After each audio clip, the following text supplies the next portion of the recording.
नमस्कार। मैं जिस जगह पर खड़ा हूँ उस जगह के दृश्य को देखकर आपका मन मचल उठेगा।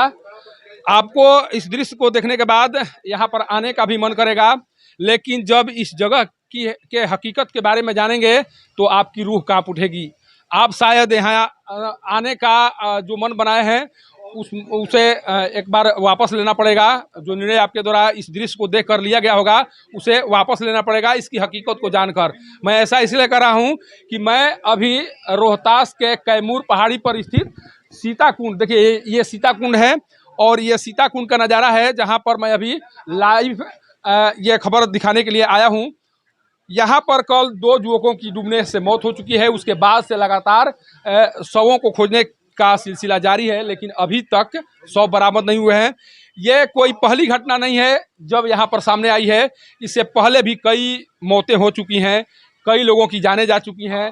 प्रशासन को ये सब कुछ पता है, लेकिन आज तक यहाँ पर सुरक्षा का पुख्ता इंतजाम नहीं किया गया, जिस कारण से मौतों का सिलसिला लगातार जारी है। देखिए वहीं पर कल बच्चे दो युवा स्नान कर रहे थे और उसी क्रम में ये हादसा हुआ है। सोचिए कि सुरक्षा के नाम पर यहाँ क्या कुछ किया गया है। वहाँ केवल तार से कुछ बैरिकेडिंग कर दी गई है, लेकिन वो बैरिकेडिंग सुरक्षा को एक तरह से पुख्ता नहीं बना पा रहा है, जिस कारण से अभी भी मौतों का सिलसिला जारी है। सोचिए कि एक तरह से ये मौत का कुआं बन चुका है, लेकिन आज भी प्रशासन और वन विभाग के द्वारा इसे सुरक्षा पूरी तरह से सुरक्षा के तौर पर चाक चौबंद करने की कोशिश नहीं की जा रही है, जिस कारण से लगातार इस तरह की घटनाएं सामने आ रही है। देखिए ये खुले तौर पर एक तरह से पहाड़ी झरने हैं और पहाड़ी झरनों के कारण ये यहाँ पर मौतें हो रही हैं।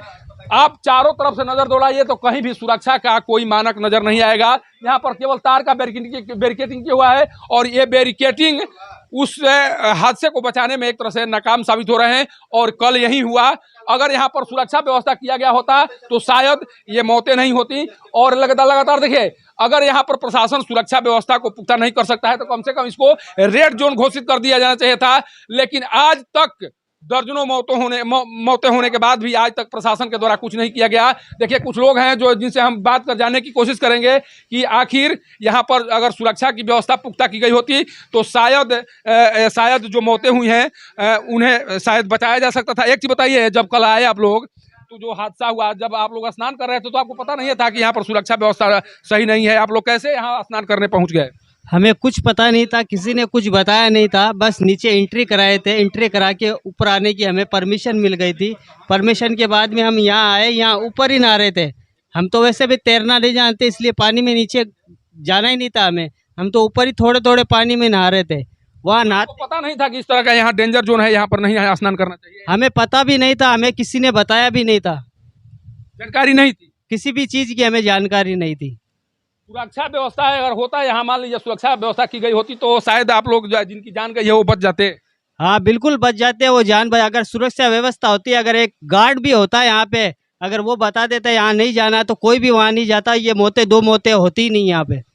देखिए राजस्थान के लोग हैं, राजस्थान का ही एक युवक इसमें डूब कर मरा है। देखिए कह रहे हैं कि हम लोगों को पता ही नहीं था कि यहाँ पर इस तरह की घटनाएं होती हैं या इस तरह के हादसे सामने आते हैं। अगर इन्हें जानकारी होता तो शायद ये स्नान नहीं करते और शायद इनका जो दोस्त है वो बच जाता। मैं बार बार वो दृश्य दिखा रहा हूँ, ये बताने की कोशिश कर रहा हूँ कि सुरक्षा के नाम पर यहाँ वन विभाग और जिला प्रशासन के द्वारा क्या कुछ किया गया है। जब अशोक चौधरी आए थे, जो यहाँ के मंत्री हैं, भवन निर्माण मंत्री, उनसे पिछले साल इस तरह के सवाल किए गए थे कि आखिर कितने मौतों का इंतजार जिला प्रशासन के द्वारा किया गया था। उसके बाद मात्र देखिए ये बैरिकेडिंग करने की कोशिश की गई तार से, लेकिन इस बैरिकेडिंग का कोई लाभ नहीं मिल रहा है और आज भी मौतों का सिलसिला जारी है। ये तब तक जारी रहेगा जब तक से आखिर कौन सा क्षेत्र है जहां पर वन विभाग के द्वारा सुरक्षा व्यवस्था को तैयार नहीं कराया जा सकता है। बार बार सेंचुरी वन क्षेत्र होने का दुहाई दिया जाता है और बताने की कोशिश की जाती है कि यहाँ पर कंस्ट्रक्शन के काम नहीं हो सकते हैं, तो फिर इसे यहाँ पर जितने भी लोग आ रहे हैं उनको रोक दिया जाए, वहाँ यहाँ पर आने न दिया जाए। आएंगे तो मौत होगी ही। यहाँ पर आपको एक तरह से इसको डेंजर जोन घोषित कर दिया जाना चाहिए था। दूर दूर से लोग आ रहे हैं, सोचिए राजस्थान के लोग आ रहे हैं, ये बता रहे हैं कि हमें पता ही नहीं था कि यहाँ पर इस तरह की घटना होती है। अगर पता होता तो शायद ये लोग स्नान नहीं करते।